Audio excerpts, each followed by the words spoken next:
사람의 몸을 구성하고 있는 물질을 보면 질그릇처럼 깨어지기 쉬운 물질로 구성되어 있습니다. 깨어지기 쉬운 물질로 구성되어 있기 때문에 환경이 좋은 쪽에서 나쁜 쪽으로 바뀌게 되면 몸이 스트레스를 받아서 또 정신적으로 이렇게 스트레스를 받아서 몸이 피곤을 느끼게 됩니다. 뿐만 아니라 또 마음속에 근심이 생겨서 낙심도 하게 됩니다.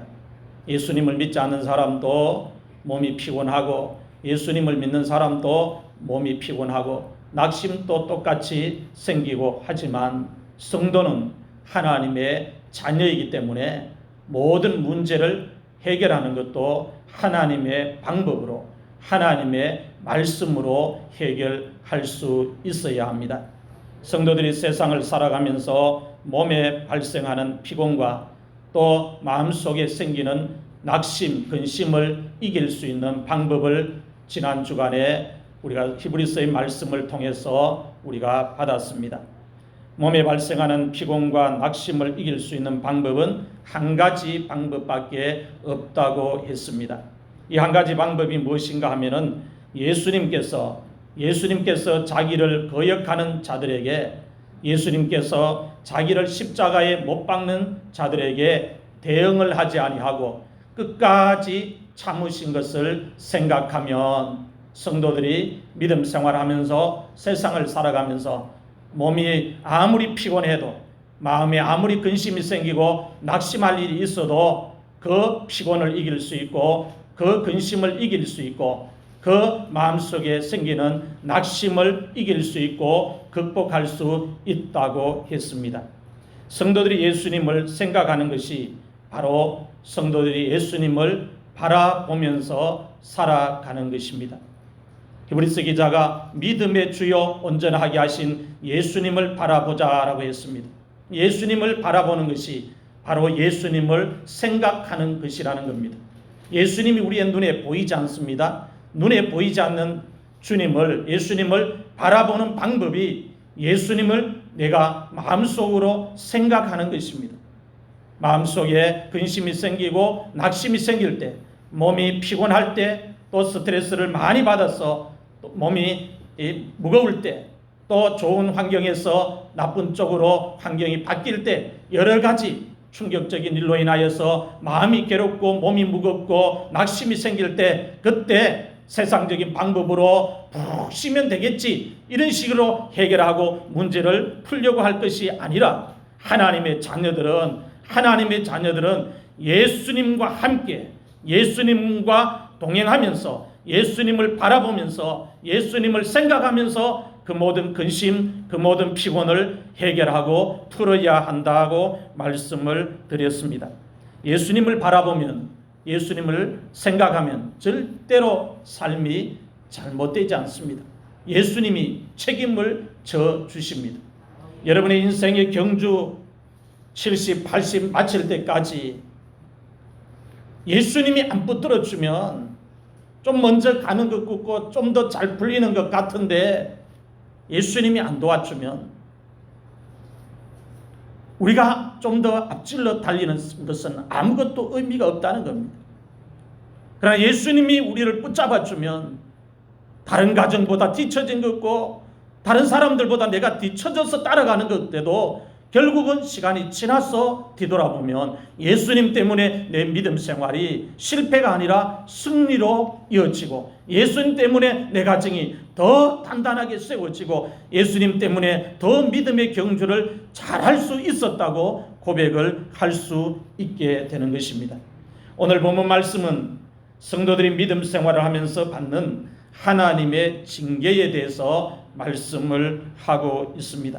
오늘 말씀을 여러분들 잘 들으시고 여러분의 신앙생활 속에서 하나님의 징계가 얼마나 영적으로 유익한지, 그리고 하나님께서 왜 하나님의 자녀들에게 징계를 하시는지 그것을 말씀을 통해서 잘 받고 깨달아서 하나님께서 여러분들에게 때를 따라 징계하시고 때를 따라 매질하실 때 그 매질과 징계와 채찍질임이 나를 어떻게 하나님이 만들어 가시기 위해서 이렇게 하시는구나를 깨닫는 복된 시간이 될 수 있기를 바랍니다.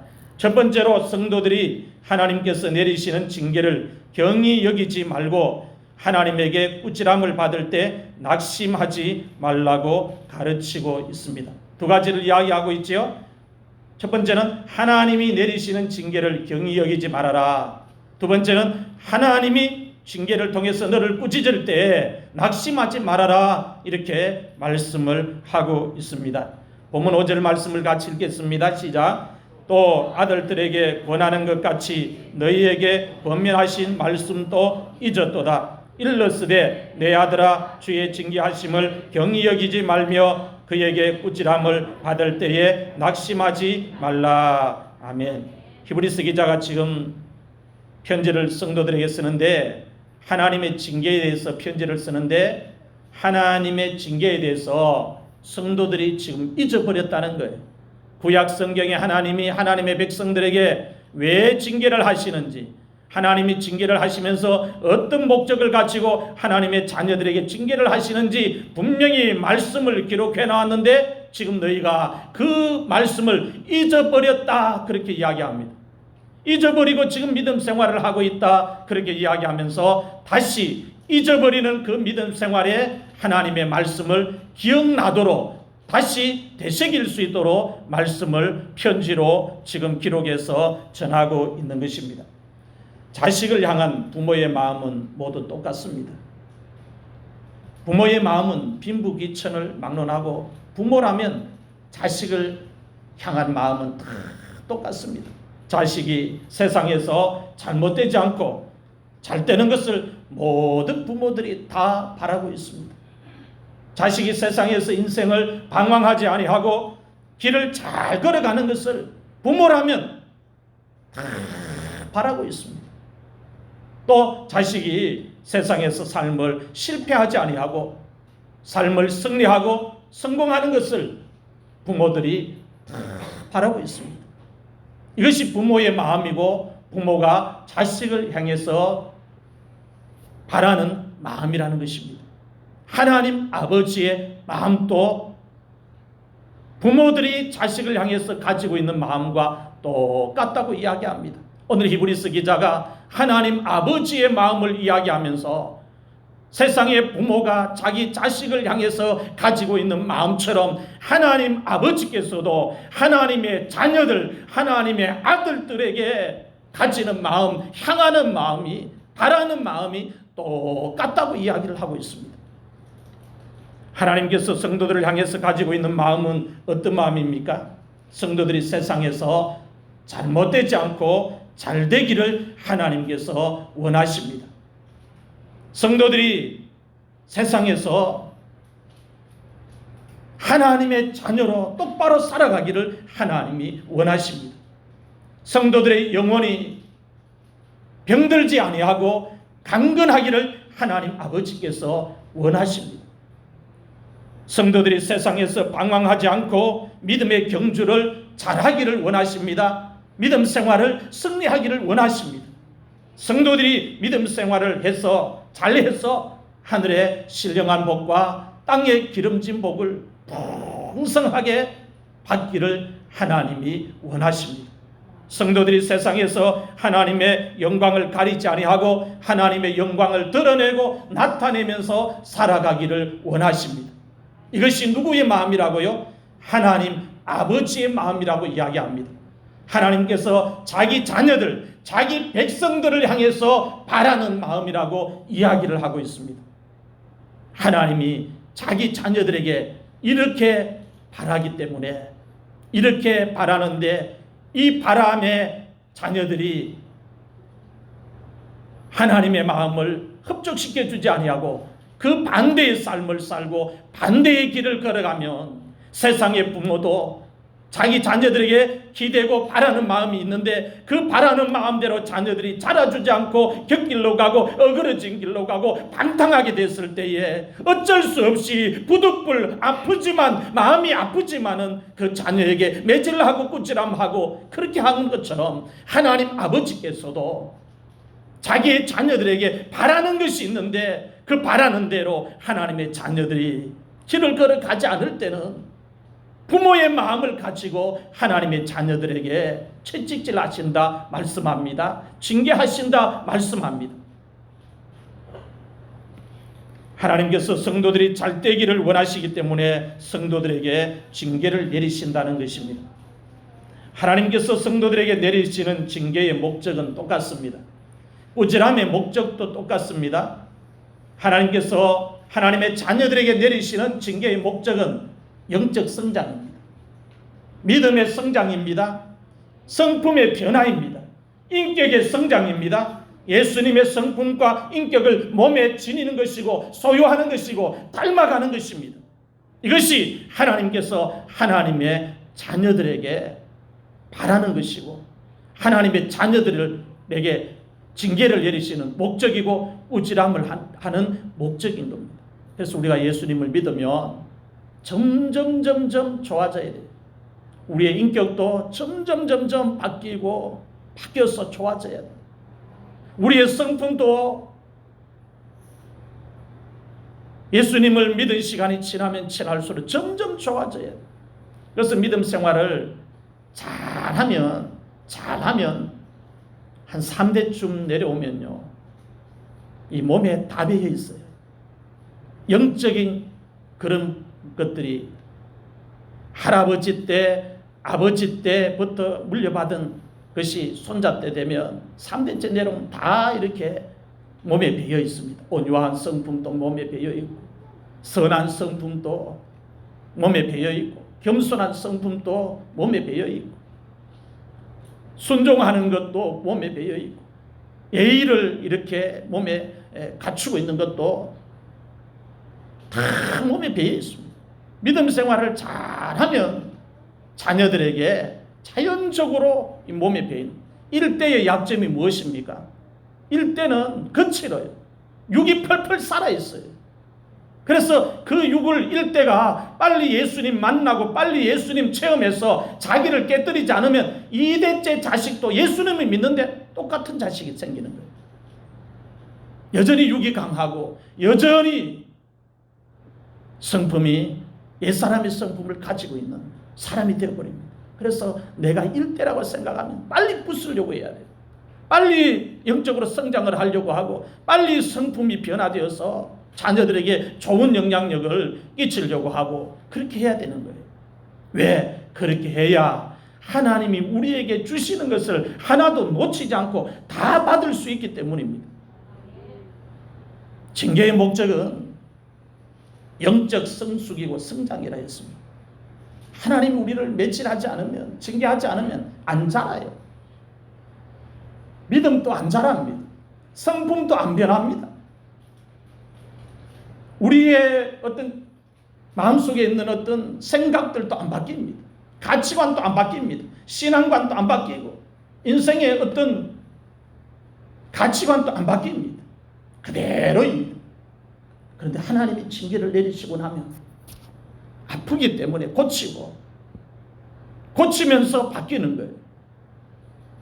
언제가 TV에서 소나무 가지에 나 있는 옹이를 칼로 깎아서 작품을 만드는 사람을 본 적이 있습니다.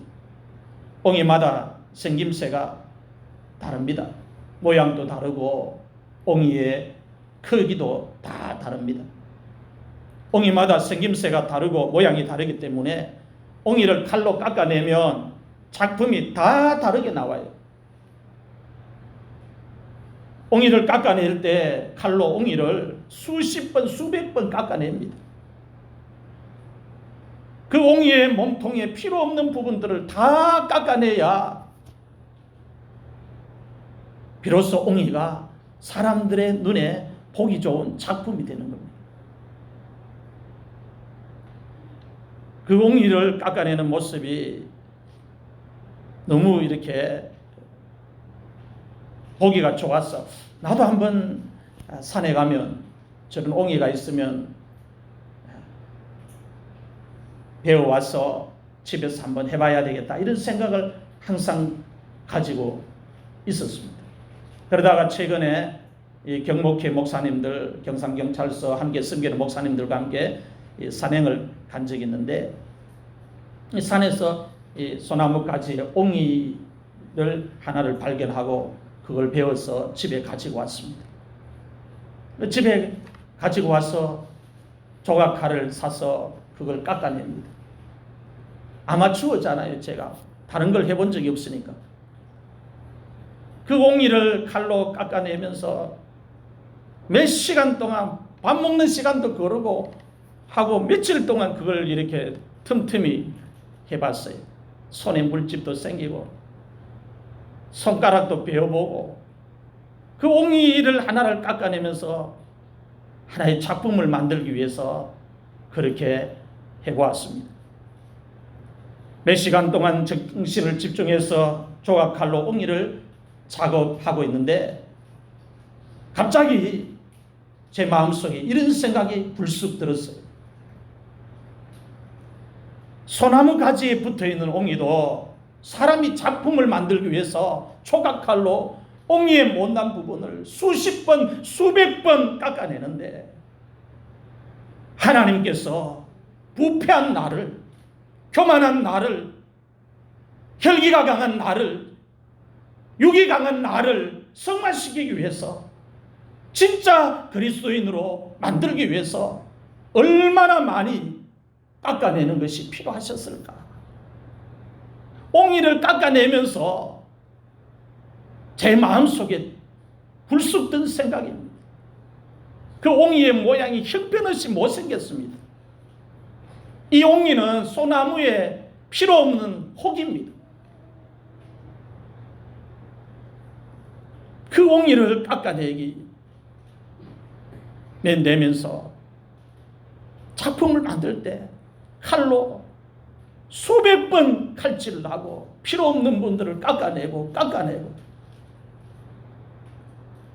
어떤 쪽에는 구멍이 나 있는 쪽에는, 깊숙한 쪽에는 칼이 안 들어갈 때는 송곳 같은 조각칼로 찔러가 굽에 파면서 끄집어내고 또 물에 씻고 말르고 또 깎고 그 과정을 합니다.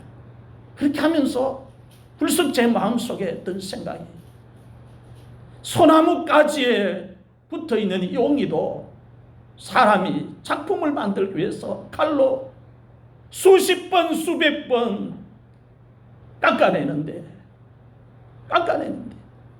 죄로 말미암아 부패한 나를, 교만한 나를, 재성이 강한 나를, 육이 강한 나를, 정욕이 강한 나를 하나님이 영적으로 성장시키기 위해서, 성품의 변화를 이루기 위해서, 성화를 시키기 위해서, 진짜 예수님을 믿는, 진짜 예수님을 따라가는 사람으로 만들기 위해서 옹이와 같이 못난 나를 하나님이 손에 붙잡고 얼마나 많이 나를 깎아내는데 힘드셨을까?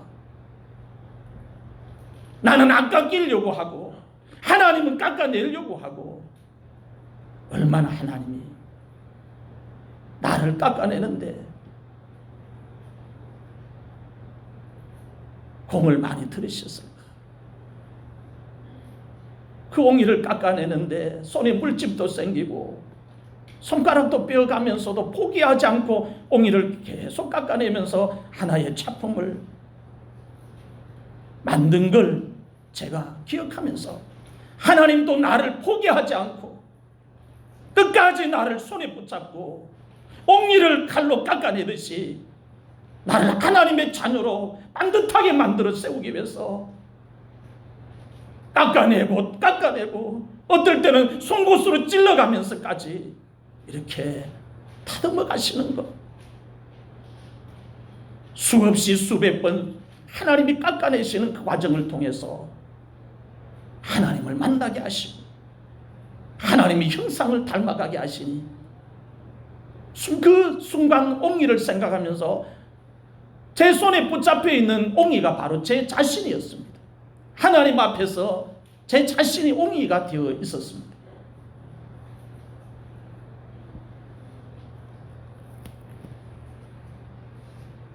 목공이 못난 옹이를 칼로 깎아내면서 작품을 만들듯이 하나님께서 못난 자를 깎아내시는 거예요. 칼로 깎아내시는. 저는 고난이 뭔지를 알아요. 하나님의 징계가 어떤 것인지를 알아요. 다른 어떤 사람들보다도 가혹하게 고난을 많이 겪었고 징계를 많이 받았습니다.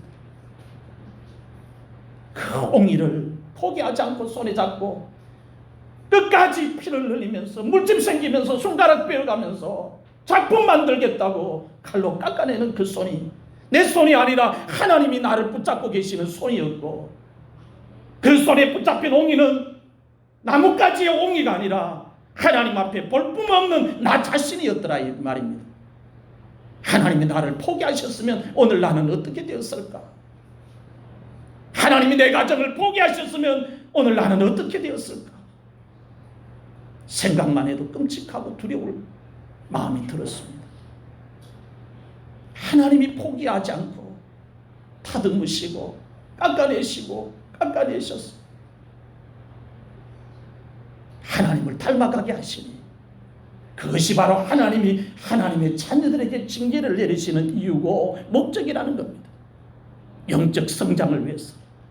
가만히 있으면 교회를 10년 20년 다녀도 성장 안 하니까, 성품이 변화 안 되니까, 자기 성질로 끝까지 살아가니까 주님이 손에 칼을 잡고 옹이와 같은 우리를 깎아내는 거예요.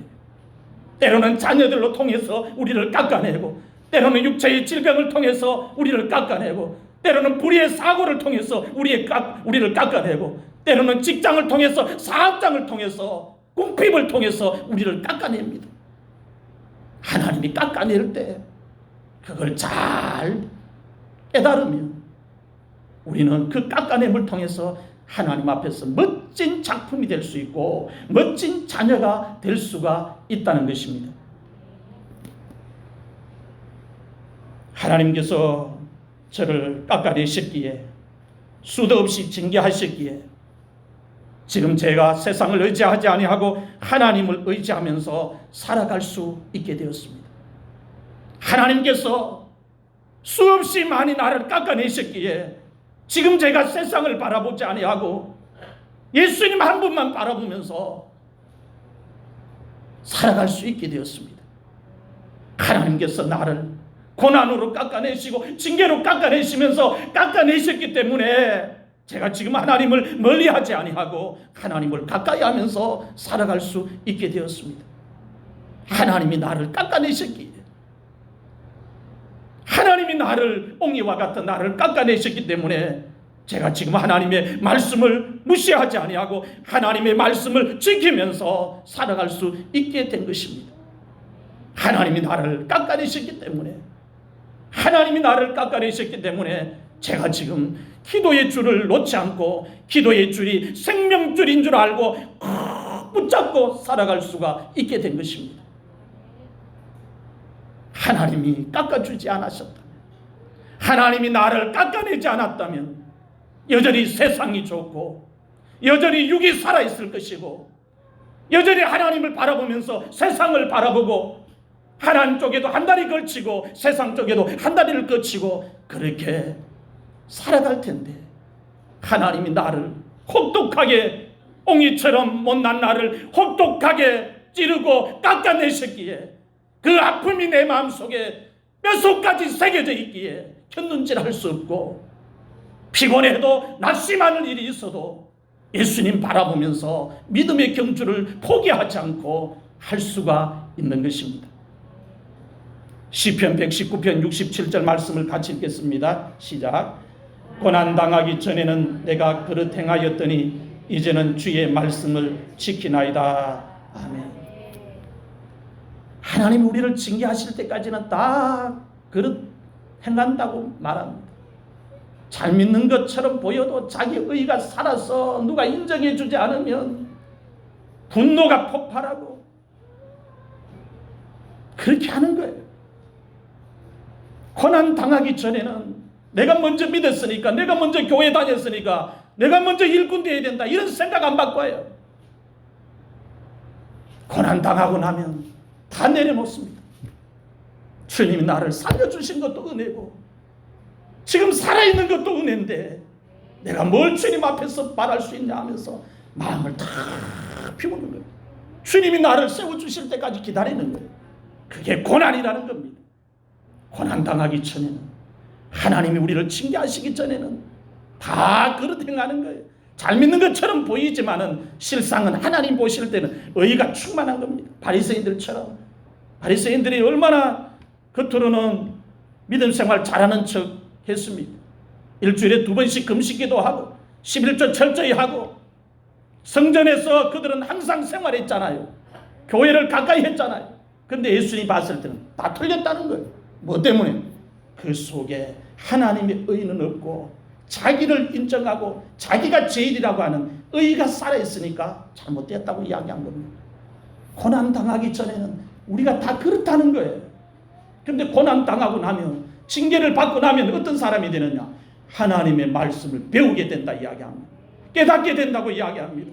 예수님을 제대로 섬기게 된다고 이야기합니다. 시편 119편 105절에서 106절 말씀을 같이 읽겠습니다. 시작. 주의 말씀은 내 발의 등이요 내 길의 빛이니이다. 주의 의로운 규례들을 지키기로 맹세하고 굳게 정하였나이다. 아멘. 하나님 앞에 징계를 받고 나면, 고난을 받고 나면 깨닫는 게 있어요.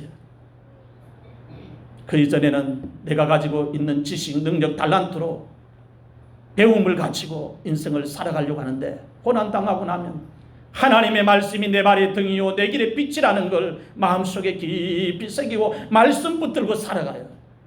이게 징계받은 자의 삶이라는 거예요. 징계를 받지 않으면, 고난을 당하지 않으면 자기가 가지고 있는 것을 가지고 폼 잡고 자기가 가지고 있는 것으로 자기는 인생을 잘 산다고 생각합니다. 그런데 하나님은 틀렸다고 이야기합니다.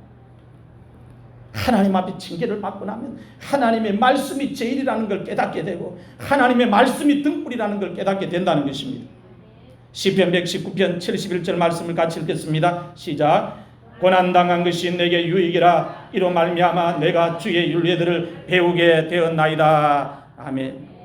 징계가 유익이라고 이야기합니다. 고난이 유익이라고 이야기합니다. 왜 유익이냐? 그 징계로 말미암아, 그 고난으로 말미암아 하나님의 말씀을 배우게 되었다고 이야기합니다. 아픈 것은 순간이고, 그 아픔을 통해서 하나님의 말씀을 배워서 천국을 잃어버리지 않으니 그게 얼마나 큰 유익이냐 이 말이죠. 예수님께서 먼저 우리 앞에서 고난을 당하셨어요. 그가 징계를 받음으로 우리가 평화를 누린다 했습니다. 예수님이 받으신 징계에 비하면 우리가 받은 징계는 아무것도 아니에요. 하나님께서 예수님을 믿고 있는 오늘 우리들에게 징계를 하시는 목적은 오늘 우리들로 하여금 옛사람을 벗어버리고 성령 안에서 새사람을 입도록 하기 위해서입니다. 하나님께서 오늘 우리들을 징계하시는 이유는 오늘 우리들이 세상을 바라보지 않고 하나님만 바라보면서 살아가도록 하기 위해서입니다. 오늘 우리들이 눈에 보이는 것을 의지하지 않고 하나님만 의지하면서 살아가도록 하나님이 옥리를 깎아내듯이 우리를 깎아내면서 징계하시는 거예요. 오늘 우리들이 하나님의 말씀을 불순종하지 않고 순종하면서 살아갈 수 있도록 하나님이 우리를 징계하십니다. 오늘 우리들이 교만을 버리고 겸손한 사람이 되도록 하기 위해서 하나님이 우리를 징계하십니다. 오늘 우리들이 하나님을 기쁘시게 하는 믿음을 소유하도록 만들기 위해서 하나님이 우리를 징계하시는 거예요. 징계의 목적이 선합니다. 징계가 우리를 망하도록 하는 게 아니고 우리를 하나님의 자녀로 만들기 위함이라고 이야기합니다. 우리로 하여금 하나님을 잘 믿도록 잘 섬기도록 하나님이 징계를 하신다 하셨으니, 심지어 어떤 사람이 이렇게 목사님 나는 몸이 튼튼해가요 찬물에도 목욕하고 1년 내내 감기 한 번 안 걸립니다. 그럼 자기가 잘 나가 감기 안 걸리는 거예요. 그런데 지금 인간이 이 감기 바이러스 못 이겨가 전 세계가 벌벌 떨지 않습니까? 1년에 감기 한 번 안 걸리고 찬물에 목욕하고 감기를 이길 수 있는 강한 체력을 주신 분이 누구입니까? 하나님이시에요. 인간은 자랑할 게 아무것도 없습니다. 물 한 모금도 잘못 삼키면 목에 걸려가 숨질 수 있는 게 인간 아닙니까? 손에 작은 가시 하나 박혀도 그거 빼지 못하면 그게 스칠 때 아파서 온몸의 신경이 곤두서는 게 인간 아닙니까? 인간이 그렇게 보잘것없고 약한 존재라는 거예요. 이런 인간을 하나님이 버리지 않고 하나님의 자녀로 삼고 천국까지 인도하기 위해서는 징계는 필수 과목이라는 겁니다. 고난을 통해서 성도들이, 징계를 통해서 성도들이 하나님의 말씀이 내 발의 등이요 내 길의 빛이라는 것을 깨닫게 됩니다. 고난을 통해서 성도들이, 징계를 통해서 성도들이 하나님의 말씀을 지키기로 굳게 맹세를 하고 결단을 하게 된다고 가르치고 있습니다. 성도들이 믿음 생활하면서 절대로 잊어버리면 안 되는 것이 하나 있습니다. 절대로 잊어버리면 안 되는 것이 무엇인가 하면 자신이 하나님 앞에서 받은 징계를 잊어버리면 안 돼요. 잊어버리면 또 옛사람이 살아납니다. 자신 하나님 앞에서 받은 징계를 잊어버리지 않아야 돼요. 기억해야 돼요. 항상 기억해야 돼요. 기억하면 선을 넘지 않습니다. 그래서 신앙생활하면서 하나님 앞에서 내가 받은 징계를 잊어버리지 않아요. 잊어버리지 않아요. 그 징계가 어떤 징계든지 하나님 앞에서 내가 믿음 생활하면서 힘들었던 시간이 있다면, 아팠던 시간이 있다면 그 시간들이 영적으로는 다 징계 차원에서 우리에게 하나님이 주신 것이라 생각하고 그걸 기억합니다. 오늘 여러분의 환경이 부유하면 가난했던 시절을 잊어버리면 안 됩니다. 그럴 때 그 부유함이 오랫동안 축복으로 지켜질 수가 있습니다. 내 아들아 주의 징계하심을 경히 여기지 말라고 했습니다. 이 말씀은 성도들아, 자녀들아, 하나님께서 내리시는 징계를 무시하지 말아라, 가볍게 생각하지 말아라, 그런 말씀입니다. 하나님께서 내리시는 징계를 성도들이 무시하면, 가볍게 여기면 어떻게 됩니까? 나중에 더 큰 징계를 하나님으로부터 받습니다. 하나님이 우리에게 징계를 내리실 때는 고치라고 징계를 내리십니다. 성장해라고 징계를 내리십니다. 그런데 하나님 우리를 징계를 내리시는데 여전히 옛사람을 벗어버린 것 같다가 다시 또 새사람 입었다가 다시 옛사람 입고 또 성장했는 것 같다가 다시 시간이 지나서 원상되고, 그러면 징계의 강도가 더 세진다는 거예요. 그러니까 하나님이 나에게 내리시는 징계를 잊어버리지 말라는 거예요. 잊어버리지 말라는 거예요. 그 징계를 기억하면 하나님 앞에 항상 조심합니다. 하나님 앞에 항상 조심한 거예요. 하나님이 두렵게 여겨지고 하나님이 손을 뻗치면 그 손을 피할 사람이 누가 있겠습니까? 세상의 왕이라도 하나님의 손을 피할 수 있는 사람은 없습니다.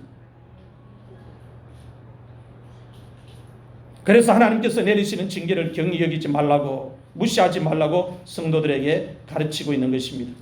계속해서 그에게 하나님께 꾸지람을 받을 때 낙심하지 말라고 성도들에게 가르치고 있습니다. 하나님께서 성도들을 징계하는 그 시간은 하나님께서 말씀을 가지고 성도들을 꾸짖는 시간입니다. 우리가 징계를 받을 때에 말씀이 우리 귀에 들려와요. 우리가 징계를 받을 때에 말씀이 우리의 귀에 들려오는데 책망의 말씀도, 꾸짖는 말씀도, 저주의 말씀도, 심판의 말씀도 다 수용할 수가 있어요. 언제요? 징계를 받을 때는 내가 약해져 있단 말이에요. 하나님이 우리를 징계하실 때에 육체의 환경에는 고난이 오지만 영적으로는 우리의 귀에, 우리의 심령에, 우리의 영혼에 말씀을 가지고 꾸짖는 거예요. 그 꾸지람을 받을 때 낙심하지 말아라, 그렇게 가르치고 있습니다. 징계를 받기 전에는 성도들이 다 믿음 생활해도 근성으로 합니다.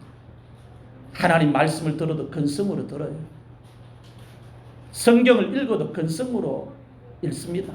1년에 성경 1독 해야지, 반독 해야지 정해놨지만 그 읽는 것이 신령과 진정으로 읽는 게 아니고 근성으로 읽어요. 폼만 잡고 흉내만 내는 겁니다. 언제요? 징계를 받기 전에는. 예배를 드려도 근성으로 드립니다. 찬송을 불러도 근성으로 부르고, 기도를 해도 근성으로 드리고, 직분을 감당해도 근성으로 감당합니다. 아멘을 해도 근성으로 합니다. 언제요? 징계를 받기 전에는. 징계를 받기 전에는 근성으로 하는 거예요. 근성으로. 눈치 보면서 하는 거예요. 그러니까 징계를 받고 나면 이게 다 바뀝니다. 근성으로 신앙생활 하다가, 근성으로 믿음 생활 하다가 징계를 받고 나면, 하나님께서 내리시는 징계를 받고 나면 지금까지 근성으로 하던 모든 행동들이, 모든 신앙의 행위가 다 바뀌게 되는 거예요. 징계가 다 바꾸어 버립니다. 징계를 통해서 성도들이 하나님을 섬기는 태도와 자세를 바꾸게 됩니다. 제가 새벽에 벌떡 일어나고 아무리 피곤해도 벌떡 일어나는 비결이 뭔지 아세요? 가르쳐 드릴까요? 제가 1시간을 자도 새벽에 일찍 벌떡 일어나는 비결이 하나 있습니다. 저희 가족이 대학병원을 수도 없이 출입했습니다. 입원도 많이 했습니다. 최장 기간은 아내가 36일 동안 입원한 적이 있습니다. 피곤할 때, 몸이 천근만근 무거울 때 순간 어떤 생각을 하는지 압니까? 병원에 누워있는 것보다 아버지 집에 가는 게 낫지 생각하면 벌떡 일어나 버려요. 한번 따라합시다. 병원에 누워있는 것보다 아버지 집에 가는 게 낫지. 그 생각하는 순간 벌떡 일어나는 거예요. 왜? 죽도록 고생해봤거든요. 한 사람 아프니까 집이 잘 안 돌아가요. 임당역에 차 대놓고 지하철 타고 헐레벌떡 갔다 와도 시간 몇 시간 가는데 혼은 빠진 사람처럼 있고, 집에 와도 또 병원 걱정하고, 그런 과정을, 그런 아픔을 하나님이 그렇게 깎아내는 과정을 겪고 나니까 하나님을 섬기는 데는 핑계를 댈 수가 없어요. 병원에 들어 누워 있는 것보다 아버지 집에 가는 게 낫지, 집에서 잠자는 게 이게 은혜고 축복인데 하면서 벌떡 일어나는 거예요. 몸이 피곤하다고요? 이 핑계 저 핑계 하나님은 안 통하는 거예요. 아직 제대로 못 들어 누워 있어 봐서 그래요. 아내가 호수를, 폐에 고름을 꼽아내기 위해서 엄지손가락만한 호수를 앞에도 수술해가 꼽아놨고 뒤에도 칼로 째가 꼽아놨는 그 모습이 아직도 눈에 선한데, 병원이 호텔입니까? 누워있는 시간이 고통이고 죽느냐 사느냐의 문제인데, 몸이 천근만근 축 처져도 병원에 가가 누워있는 것보다는 아버지 집에 가 있는 게 낫지 하면서 벌떡벌떡 일어나는 거예요. 고난이 얼마나 유익인지, 징계가 얼마나 유익인지 감사할 따름이요. 감사할 따름.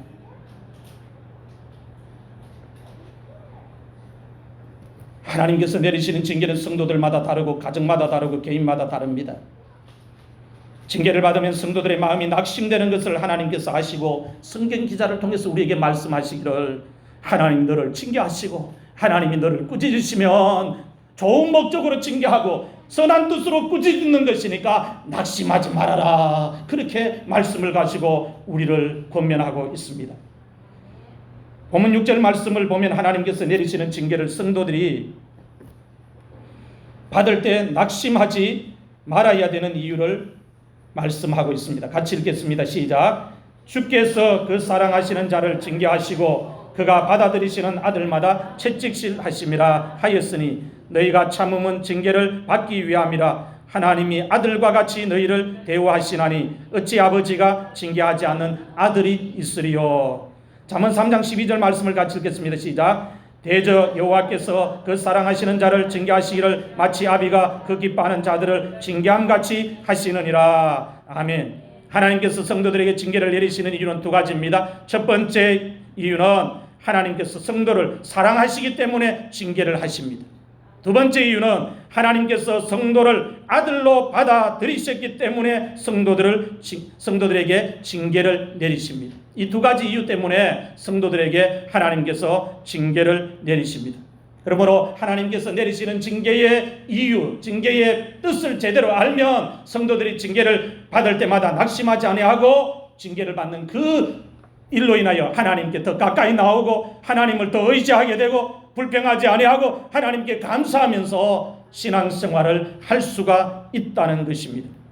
징계를 받을 때마다 주께서 그 사랑하시는 자를 징계하시고 그가 받아들이시는 아들마다 책찍질하신다는 말씀을 기억하면 성도들이 징계를 받을 때 그 징계를 부정적으로 생각하지 않고 긍정적으로 생각을 하고 그 징계를 통해서 하나님이 무슨 뜻을 무슨 계획을 가지고 나를 이렇게 깎아내실까 생각하면 오히려 하나님의 은혜가 기다려지고 축복이 기다려진다는 것입니다.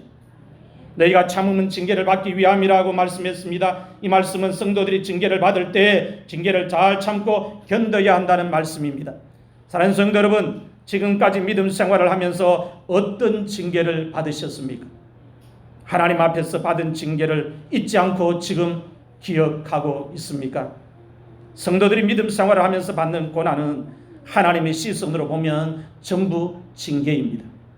못난 옹이를 목공이 칼로 깎아내면서 필요한 작품을 만들어내듯이 하나님께서 못난 죄인들을 고난을 통해서 징계를 통해서 팔복의 마음밭을 다 소유할 수 있도록 우리를 다듬으시고 깎아내시고 그렇게 하시는 것입니다. 그러므로 성도들이 하나님께서 내리시는 징계를 받을 때 절대로 부정적으로 생각하지 말고 긍정적으로 생각을 해야 합니다. 이 징계를 통해서 하나님이 나에게 주시는 은혜가 있겠지, 주시는 복이 있겠지, 이 징계 속에 하나님이 나에게만 주시는 선물이 있겠지, 말씀이 있겠지, 이렇게 생각하고 징계를 잘 참고 견디면 승리할 수가 있다는 것입니다. 하나님께서 성도들에게 내리시는 징계는 하나님께서 성도들을 사랑하신다는 사랑의 징표라는 말씀입니다. 두 번째로, 징계는 다 받는 것이기 때문에 징계가 성도들에게 없으면 성도들이 친아들이 아니고 사생자라고 말씀하고 있습니다. 본문 8절 말씀을 같이 읽겠습니다. 시작. 징계는 다 받는 것이거늘 너희에게 없으면 사생자요 친아들이 아니니라. 아멘. 성도들이 믿음 생활을 잘못하고 있는데도 하나님의 징계가 없으면 의심을 해봐야 합니다. 어떤 의심을 해봐야 되느냐 하면 혹시 내가 하나님의 친아들이 아니고 사생자가 아닌지 의심을 해봐야 합니다. 친아들이라면 하나님이 믿음 생활 잘못하고 있는데도 불구하고 징계를 안 하실 이유가 없다는 거예요. 죄를 짓는데, 죄를 숨겨두었는데 징계를 안 하신다면 내가 혹시 친아들이 아닌가 생각해 봐야 된다는 거죠. 사생자는 뜻이 법적으로 부부 사이가 아닌 남녀 사이에서 태어난 아이를 말합니다. 하나님께서 성도들에게 내리시는 징계는 성도가 사생자가 아니고 친아들, 친자녀라는 증거라고 이야기를 하고 있습니다. 신명기 8장 5절에서 6절 말씀을 같이 읽겠습니다. 시작. 너는 사람이 그 아들을 징계함같이 내 하나님 여호와께서 너를 징계하시는 줄 마음에 생각하고 내 하나님 여호와의 명령을 지켜 그의 길을 따라 그를 경외할지니라. 아멘. 신명기는 모세가 하나님으로부터 말씀을 받아서 기록을 한 책입니다. 하나님의 징계에 대해서 모세가 말씀을 기록하기를 너는 사람이 자기 아들을 징계하는 것 같이 내 하나님 여호와께서 너를 징계하신다는 걸 마음속에 생각해라, 생각하고 살아라, 그렇게 가르치고 있습니다. 마음에 생각하라는 말은 마음속에 새겨라 라는 뜻입니다. 무엇을 마음속에 새겨야 합니까? 내가 하나님의 명령을 어길 때 하나님께서 그때 나를 징계하신다는 것을 마음속에 새겨야 합니다. 내가 하나님의 길을 따라가지 않을 때 그때 하나님께서 나를 징계하신다는 것을 마음속에 새겨야 합니다. 내가 하나님의 말씀을 지키지 않고 살아갈 때 그때 하나님께서 나를 징계하신다는 걸 마음속에 새겨야 합니다. 내가 하나님의 말씀을 순종하지 않고 살아갈 때, 내가 하나님을 멀리하면서 살아갈 때, 내가 하나님을 의지하지 않고 눈에 보이는 것을 의지하면서 살아갈 때, 내가 하나님을 바라보지 아니하고 세상을 바라보면서 살아갈 때 그때 하나님께서 징계하신다는 걸 마음속에 새기고 살아라. 하나님께서 모세를 통해서 이스라엘 자손들에게 깨우쳐 주신 말씀입니다. 하나님의 길을 떠나서 살아가지 않고 계속 하나님의 길을 따라서 살아가는데 반드시 필요한 것이 징계라고 가르쳐 주고 있습니다. 신명기 8장 1절에서 6절 말씀을 같이 읽겠습니다. 시작. 내가 오늘 명하는 모든 명령을 너희는 지켜 행하라. 그리하면 너희가 살고 번성하고 여호와께서 너희의 조상들에게 맹세하신 땅에 들어가서 그것을 차지하리라. 내 하나님 여호와께서 이 40년 동안에 내게 광야의 길을 걷게 하신 것을 기억하라. 이는 너를 낮추시며 너를 시험하사 내 마음이 어떠한지 그 명령을 지키는지 지키지 않는지 알려 하심이라. 너를 낮추시며 너를 줄이게 하시며 또 너도 알지 못하며 내 조상들도 알지 못하던 만나를 내게 먹이신 것은 사람이 떡으로만 사는 것이 아니요 여호와의 입에서 나오는 모든 말씀으로 사는 줄을 내가 알게 하려 하심이니라. 이 40년 동안에 내 어복이 헤어지지 아니하였고 내 발이 부르트지 아니하였느니라. 너는 사람이 그 아들을 징계함같이 내 하나님 여호와께서 너를 징계하시는 줄 마음에 생각하고 내 하나님 여호와의 명령을 지켜 그의 길을 따라가며 그를 경외할지니라. 아멘. 하나님의 말씀을 지키는 것은 생명과 연결되어 있습니다. 안정과 연결되어 있습니다. 생존과 연결되어 있고 축복과 연결되어 있고 번영과 연결되어 있고 구원과 연결되어 있고 형통과 연결되어 있습니다. 무엇이 말이에요? 하나님의 자녀들이 하나님의 말씀을 지키는 것이 그렇게 연결되어 있다는 것입니다. 하나님께서 이스라엘 자손들을 40년 동안 광야에서 낮추신 이유, 징계하신 이유, 시험하신 이유를 설명하고 있습니다. 그 이유가 무엇이라고 설명을 하고 있습니까? 이스라엘 자손들이 하나님의 명령을, 하나님의 말씀을 지키는지 안 지키는지 마음을 알아보기 위해서 이스라엘 자손들을 40년 동안 하나님께서 광야에서 낮추셨다, 징계하셨다, 시험하셨다. 하나님의 이유를 설명하고 계십니다. 사랑하는 성도 여러분, 지금 하나님으로부터 징계를 혹시 받고 있습니까? 받고 있는 징계가 어떤 징계든지 상관없습니다. 하나님께서 내리시는 징계를 여러분들이 받고 있다면 그것은 하나님께서 여러분들을 사랑하고 계신다는 증거입니다. 징표입니다. 내가 사생자가 아니고 하나님의 아들이라고 하는, 자녀라고 하는 표시입니다. 그래서 징계를 하나님이 내리실 때마다 불평하지 말고 원망하지 말고 낙심하지 말고 하나님, 내가 하나님 앞에 이 징계를 통해서 더 영적으로 성장하기를 원합니다. 내가 이 징계를 통해서 하나님의 말씀을 더 알기를 원합니다. 내가 하나님 앞에 더 가까이 나아가기를 원하고 내가 하나님을 더 의지하면서 나아가기를 원하고 내가 하나님만 더 사랑하는 사람이 되기를 원합니다 하면서 징계를 받을 때에 하나님의 마음을 감동시키고 울릴 수 있는 고백만 우리가 하나님 앞에 할 수만 있다면 하나님은 그 징계를 통해서 우리를 더 크게, 우리를 더 멋진 작품으로 만들어 내어 주신다는 것입니다.